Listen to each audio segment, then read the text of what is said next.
You're listening to a Frequency Podcast Network production. To some extent, it's a tale as old as time, or at least as old as video games. I absolutely believe Justin's video game addiction is killing him. He won't even eat. That clip was from Dr. Phil almost a decade ago, but I could find you one from 25 days ago or 25 years ago.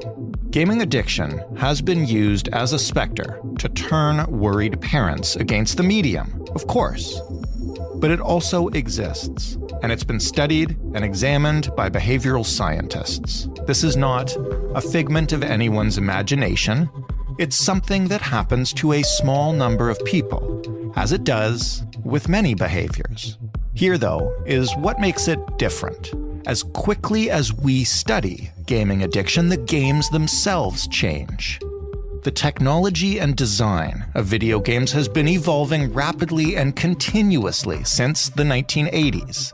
And usually that's done with the express goal of giving players more of what they want, encouraging them to keep going, to come back for seconds or thirds, or just stay up a little later.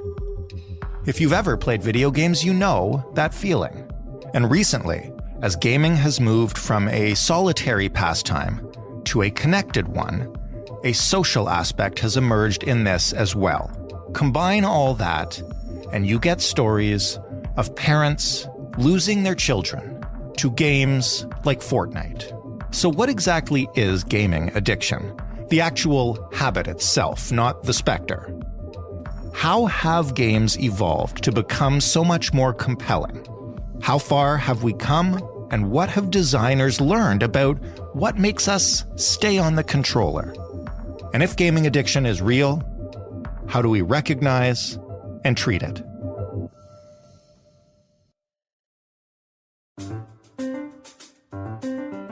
I'm Jordan Heath Rawlings. This is The Big Story. Luke Rinaldi is a Toronto-based journalist who dove deep into the issue of modern video game addiction for Maclean's. Hello, Luke. Hi, Jordan. Before we start, I want to put this out there that both you and I are gamers, and the intention of, I believe, your piece and also this conversation is not to bring back the old 1980s, 90s tropes of video games are evil, but what did you want to look at? Well, I wanted to look at how games have changed and how our relationships with games have changed. When I started looking into modern gaming and modern gaming addiction, it felt quite a bit different from how I gamed when I was younger. And so I wanted to figure out what has changed and why is it that kids are, quote unquote, addicted to these games. Okay, so for those who don't game now or whose past is probably in the 90s or 2000s or whatever, for somebody who's never seen it, how would you describe the game Fortnite? Fortnite, the best way to understand it is probably by comparing it to the Hunger Games. If you've read or watched the Hunger Games, you have an idea of this like battle royale where you have any given number. In Fortnite, it's 100 different players, and you drop onto an island, and you basically have to kill each other, and the last person standing wins. There are some other game modes to Fortnite, but this battle royale mode is its kind of most popular mode. And the game is really, despite its violent objective, very bright and cartoonish and fun and silly. Mm-hmm. And, playing it is really attractive to kids. And maybe explain the social aspect of this kind of game as well, because, when I was gaming as a teenager, I was in my room, maybe with a couple of friends over or whatever occasionally, but mostly just me and a controller and a screen. Right. Yeah. Fortnite is a completely different experience. You can, of course, play it alone, but you are essentially always playing against real people elsewhere in the world. And oftentimes, when players are playing, they'll be hooked up to the internet, chatting with their friends who are in the same game, either on their team trying to, kill the other teams or playing against them. And so it's this added element of community and social experience that you didn't really get from, Pac-Man or 007 on the N64. This is a whole new way of interacting with your friends. And with that in mind, maybe just walk us through the child and the family that you opened your story with. Not that this is a one-size-fits-all example, but tell us about Cody and his family and Fortnite and what happened. Right. I think Cody's story is typical in some ways, but extreme in others. I think the typical aspect is that, as a young kid, I think he was around the age of 9 or so, and he's hearing about Fortnite. It had sort of just come out. This was 2017 or so.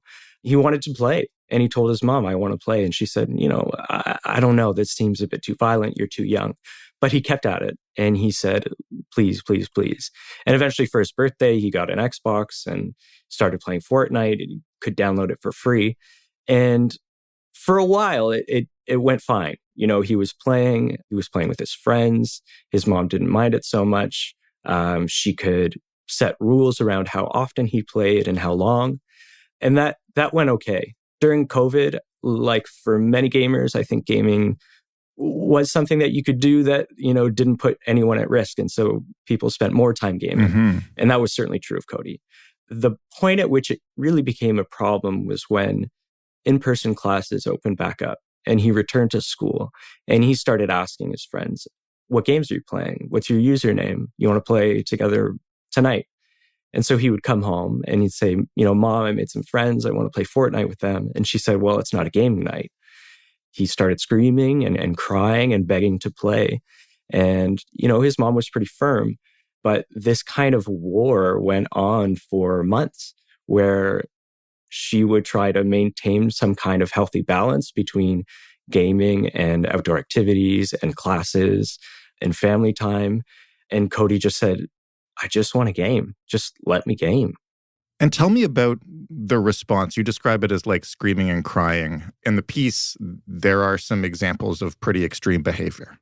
Yeah. So essentially, Cody's mom tried all these different ways to prevent Cody from gaming. Hid the power cords to the consoles. He found those. Took away his Xbox. He played it on a different device, like a phone. She restricted his Wi-Fi access, but he logged on to her phone, basically hacked in and restored his internet access. And I think the one point that really felt like the rock bottom was when Cody's mom just said, I'm so tired of this. I'm at my wit's end. You just go outside, play with your brother. And she pushes them out, locks the door behind them. And Cody smashes a glass panel in the door because he wants to get back in game. And that cost them $2,000 to replace. So this suddenly became not just sort of an emotional and psychological toll, but also a financial cost. And how unique really is his story? You mentioned on the one hand, it is extreme. On the other hand, maybe not? Yeah, I think it's important to note that for the vast majority of people, playing video games is not going to develop into a behavior like this. Right. You can play video games to a very healthy degree, and there's all kinds of research about how video games can be constructive in all kinds of ways, like hand-eye coordination and teamwork. And so Cody's story is certainly extreme because he, this was an addiction. Like, I'm very comfortable classifying this as an addiction. But certainly other people, they'll play Fortnite for an hour or two, and then they'll go do something else, hang out with their friends or go outside. Kids will go, play with something else. So this should be understood as a bit of an exception to the rule. But I think it's also true that these are becoming more and more common experiences, even if they're still the exception. And I do want to be clear about this before we get into it further around Fortnite and modern games specifically. The specter of video game addiction is not new, as I mentioned. So what kind of research do we have about it? This is something that has been studied for decades now, right? Yeah, absolutely. When I was researching this piece, I found myself reading research from the 90s when people were looking at how games affect our brain.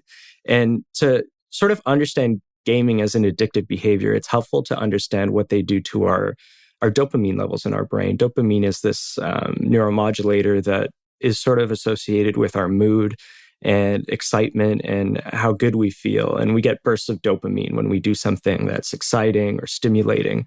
And games like Fortnite and games like anything that was out in the 90s, they will give you a bit of a burst of dopamine when you say beat a level or kill an enemy or do something that feels like an achievement. And when we get these bursts of dopamine, our brain tells us, hey, I want more of that. Can I have some more of that? And you sort of fall into this cycle of chasing those dopamine hits. And like any other thing that gives you dopamine, for example, drinking coffee or doing hard drugs, anywhere on that spectrum, you build a tolerance. And so gaming sort of becomes this very addiction-like behavior where you're sort of chasing something that becomes less and less frequently delivered to you because your brain simply is not responding in the way that it used to.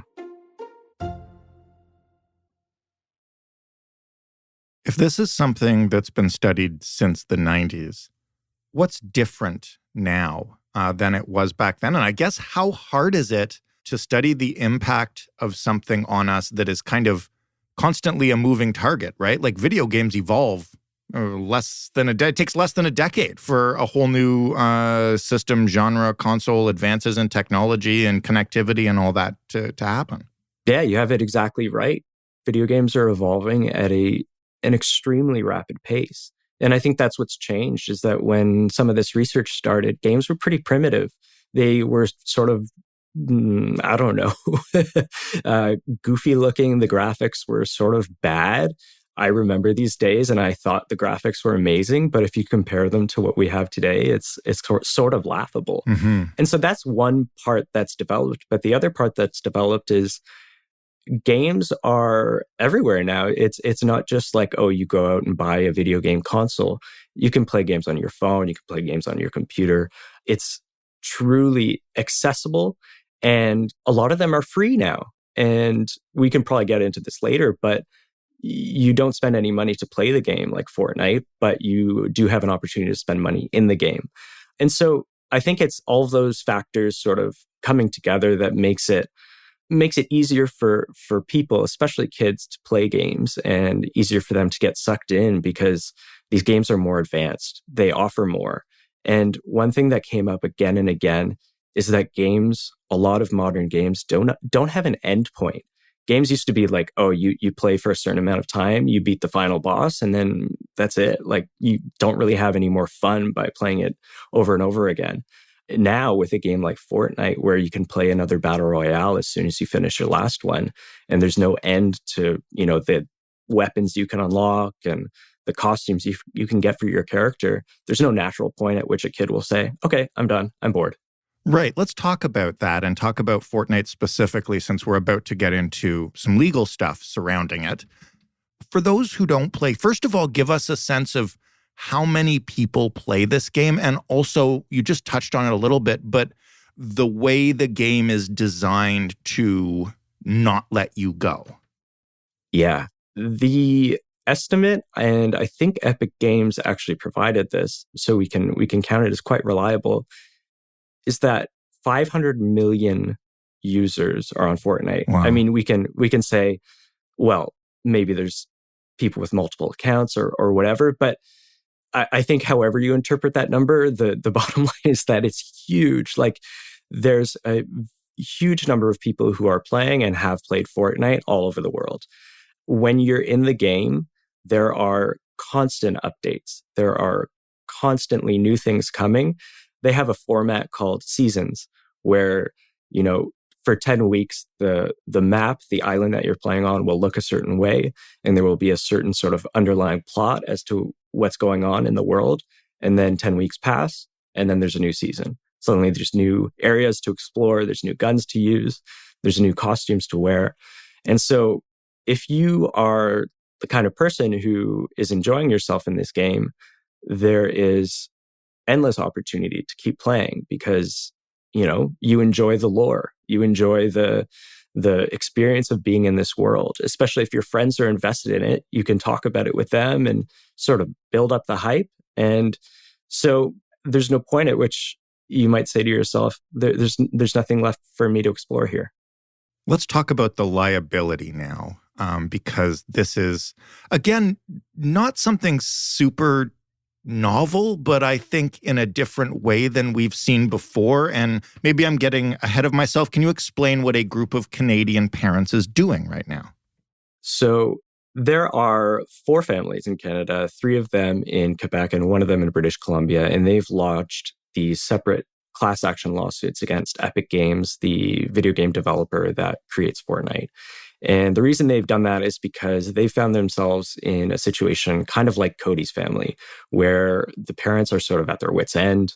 They have tried everything to get their kids to stop playing, but essentially they've developed addictions, and the parents are saying, hey, like, we tried our hardest here, and basically what's happened is my kid is addicted to the product that you brought to market, and it's really messing up their life, and you should have some responsibility for fixing that, whether it's through changing the game in some way or, through some kind of payout. And I think it's important to note that not every family that, has a kid who's playing Fortnite is going to qualify for these class action lawsuits. I think it's extremely important to underline the fact that in some cases, if a kid is playing too much Fortnite, it is the parents' fault. They may not be setting the kinds of healthy boundaries that any family needs. I was going to ask about this because I know everybody listening right now, maybe not everybody, but a great deal of people listening right now are like, aren't you just suing the company to cover for your bad parenting? Yeah. And I think that's a fair argument. I think it really comes down to the individual families. I assume that when this class action lawsuit goes forward, you're not going to have families who are simply, parents who just went off and did their own thing while they let their Xbox babysit their kids. That's not really what we're talking about here. In those cases, I think it's extremely accurate to say the parents messed up. And even I know from the parents that I spoke to, they felt like they messed up to a certain extent, but they also feel like the video game developer does have some amount of responsibility and some amount of liability to recompense the people who have suffered because of a game that these parents claim was intentionally designed to be addictive. Where do these suits stand right now? Lots of lawsuits get filed. What kind of analysis has gone into them? What kind of chance do they have? Where are they? Yeah, so there's 2 different answers to that question. The BC suit is very new, and so it's quite early in the stages, and it'll have to go through years of work before even a judge says, okay, we're going to allow this class action to go forward. The case that's in Quebec, however, is a lot further along. It's been certified by a judge, which means that the representative plaintiffs, these 3 families who brought forward the case, they've demonstrated that essentially they have a case and a judge agrees. And so at this point, their lawyer, who's working with a firm called Calex in Montreal, he is searching for more families that fit this bill. And he told me that he's heard from 500 or so families who are interested in participating. And I don't think all of those families are going to fit the bill. Some of them will be the sort of cases that we're talking about where, the parents really should have been doing a better job. Mm-hmm. But certainly some of them will be families who, they have a real claim where they tried everything and their kids were still addicted and they wasted a lot of money in the game and they want their money back. So it may still be years before we have a resolution to this class action lawsuit. And often class actions end in a settlement rather than sort of a judgment from a judge. So we may not even know the details at a certain point. But we're, I would say, right in the middle of it. And it's interesting to me how these will develop because I'm not sure that I know necessarily who's going to win. What, if anything, has Epic said about the suits, and what kind of precedent could this set in the gaming industry? Yeah, Epic has tried to get the suits dismissed. The Epic argument is that essentially they created a fun game. They created a game that kids love to play, and that's 100% true. Yeah. Of course they did. I mean, the numbers back that up. This is the most played game of all time. Right. And so should they be punished for essentially making the best, well, I wouldn't say best video game ever, but the most popular video game ever? They say it's a social experience that you can play with friends. And so it's not that sort of dusty basement dwelling guy in his, mom's home who's wasting his life away. But the judge sort of, hearing them out, said, at the same time, the facts speak for themselves, and these families have really suffered, and so we're going to give them a chance to make their case that you, Epic Games, are indeed liable.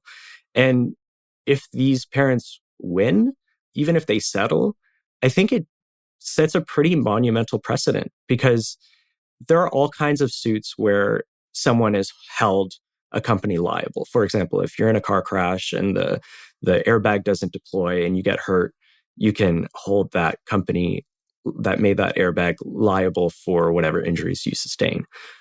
But this is a bit different, because the injury is an addiction to video games. And until very recently, that was not even really recognized as a real thing. So this is a pretty new territory that we're wading into here. And if these parents can say, hey, my kids lost out on a part of their childhood because they were playing Fortnite, it does sort of, in theory, open us up to a world in which players or their parents or even users of like smartphone apps like TikTok could say, hey, I really wasted a ton of my time on your platform because you filled it with these features that kept me coming back. And because of that, I'm, suffering academically. I didn't get into the college I wanted to. You can sort of take it in any which direction. And I think there will be naturally some pushback on these arguments, but it's certainly not going to stop people from trying and seeing how far they can take this. What eventually happened to Cody and his parents? And maybe just before we finish, while you were researching the story, what kind of options did you find for parents listening right now who are recognizing some of these symptoms, or even just people who are recognizing just how much time they spend on games like this? Yeah, so Cody is in a better place now. That's the good news at the end of the story, is that actually Cody's not playing Fortnite anymore. It wasn't because he suddenly realized, oh my God, this is really ruining my life. It was basically that his friends started playing other games, and so he migrated to those games. Right. But part of his story and how he ended up sort of in a healthier place with video games, even though they are still of a struggle for him and his family, is that they sought professional help. In Canada, there are a decent amount of resources, not a huge amount of resources, because this is still a relatively new problem. But if you know where to look, you can find help. The organization that I came across, and that I think a lot of people come across when they even do a cursory Google search about gaming addiction, is something called Game Quitters. And this was an organization started by a former gaming addict himself. His name's Cameron Adair. And I spoke to him at length for this piece, and he was very helpful in helping me understand what people go through and the costs that video games and video game addiction can have for people and their families. So now Cameron offers counseling, and he is not himself, a trained psychologist or anything like this, but he has partnered with people who are. There's a family coach that he works with, and I think 2 counselors out in BC who are really specialized in this. There are residential treatment programs where you can sort of do a digital detox if it really gets to that stage where you need to simply go cold turkey. So there are ways, and they're relatively effective. I think the best way to understand it is, this is an addiction, and recovery is not a straight line. And for some people, you're going to have to practice abstinence. You're not going to be playing video games anymore. For other people, you can redevelop your relationship with video games and make it healthier, and set some boundaries, play a little bit, but make sure you have a balance with the other things in your life. Luke, thank you so much for this. Fascinating story. And maybe this time after 3 decades, we'll get it right. Yeah. Thanks for having me, Jordan. Luke Rinaldi, writing in Maclean's magazine. That was The Big Story. If you want more, head to thebigstorypodcast.ca. If you are already super mad at us for talking about gaming addiction and making video games seem evil, and all of those things that right-wingers have been doing to video games since the 1980s, you can give us some feedback. I don't mind. I'm a gamer myself, so is Luke, as we both mentioned, and we'd love to hear from other gamers on this topic. You can find us on Twitter at TheBigStoryFPN. You can email us. The address is hello@thebigstorypodcast.ca. And of course, you can call us 416-935-5935 and leave a voicemail. Also, if you're already doing that stuff, I'd love to know what you're playing these days because I need a new obsession. You can find The Big Story in absolutely any podcast player, and you can always ask your smart speaker for it by saying, "Play The Big Story Podcast." Thanks for listening. I'm Jordan Heath Rawlings. We'll talk tomorrow.